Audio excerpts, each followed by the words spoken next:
Energy mainly हमारा topic है work energy theorem. क्या है? Work energy theorem.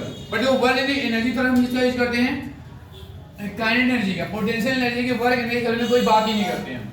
तो जो हमारी अगली क्लास होगी पोटेंशियल एनर्जी होगी। आज जो हमारा मेन क्वेश्चन है टॉपिक है क्या है? Work energy theorem.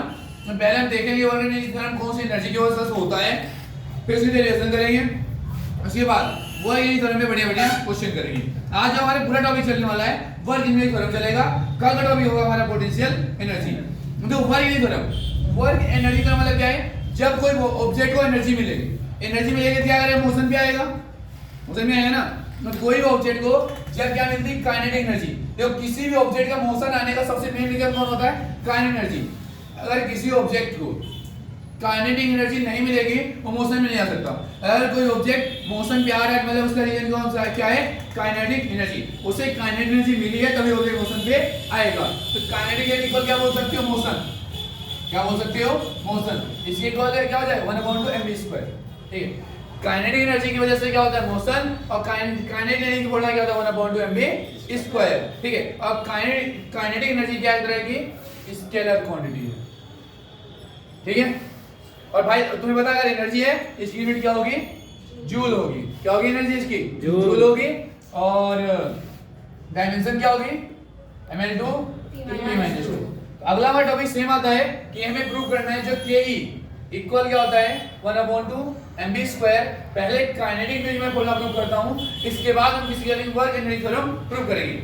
वैसे वर्क एनर्जी थ्योरम क्या होती है? वर्क इक्वल क्या होती है?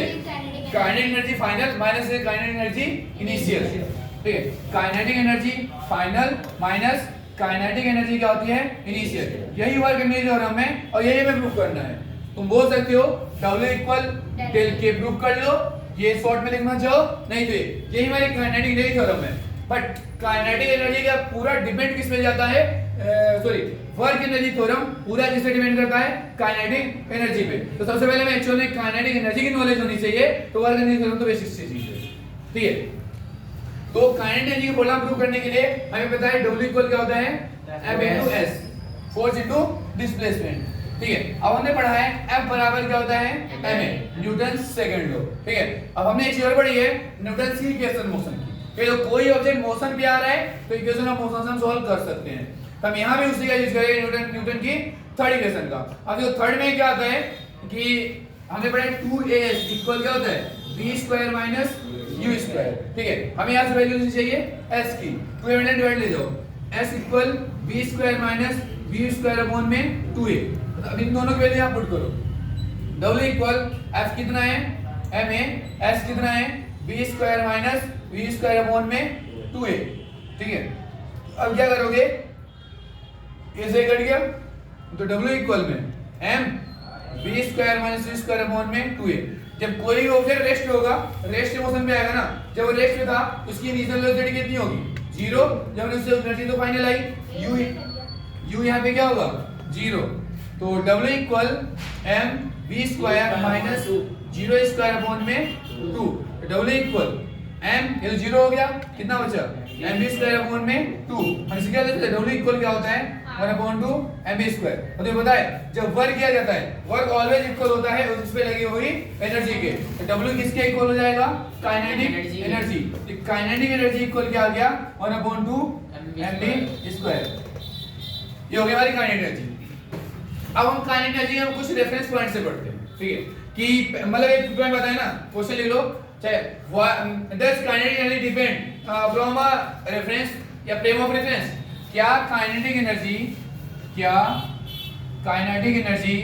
फ्रेम ऑफ रेफरेंस पे डिपेंड करता है? हाँ करता है। बिल्कुल करता है।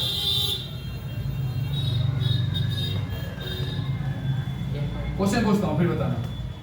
ऐसे थोड़ी हुई है। ठीक है। देखो ध्यान से, एक इमेजिन करो यहाँ पे हमारा वही ठेला है। ठीक है, सब्जी वाला। ठीक है। अरे हमारा ही है ठीक है। सब्जी बेचनी होगी। मान लो इसमें एक लड्डू बैठा हुआ है, लड्डू? सॉरी लल्लू होगा। ठीक है। एक गोलू बैठा हुआ है और एक भाई साहब यहाँ पे पीलू है। सॉरी लालू कालू नहीं कालू करो। ठीक है। लालू कालू पालू। ठीक। हाँ। कहने के ना तो होती रहेगी। अब ध्यान से समझो मैं क्वेश्चन क्या पूछता हूँ, ठीक है। मैं नाम भी अगर ये तो क्या पी के लिए ये जो पालू है इनके लिए काइनेटिक इन दोनों की सेम होगी? क्या होगी ये बताओ। मान लो मैंने फॉर्मूला दिया K इक्वल 1/2 mv नहीं स्क्वायर। नहीं नहीं नहीं नहीं होगी, उन दोनों के मास तो अलग अलग है ना। ये मास की बात नहीं कर रहे हम।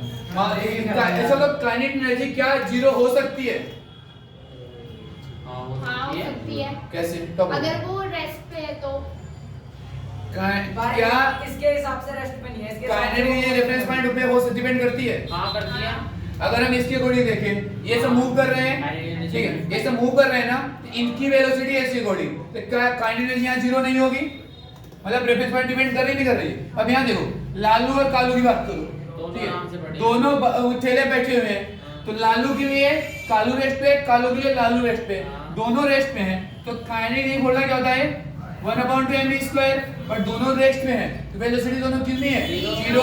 तो काइनेटिक एनर्जी इक्वल क्या 1/2 m इक्वल जीरो, कितनी आ गई? जीरो। बट दोनों मूव कर रहे हैं, ठीक है, बट इन दोनों के लिए क्या होगी? जीरो। बस इसके लिए जीरो नहीं है। तो हम यहाँ पे क्या कर सकते हैं, जो काइनेटिक एनर्जी है डिपेंड करती है किस पे? रेफरेंस पॉइंट पे। रेफरेंस पॉइंट पे क्यों? जब हम किसी ऑब्जेक्ट का जब पता करते हैं वेलोसिटी पे रेस्ट पे मौसम में कैसे पता करते हैं? उसके रेफरेंस पॉइंट से।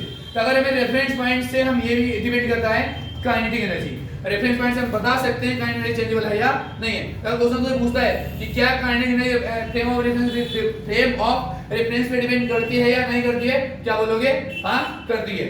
अब यहां देखा इन दोनों के लिए दोनों रेस्ट पे थे, काइनेटिक एनर्जी की आई जीरो।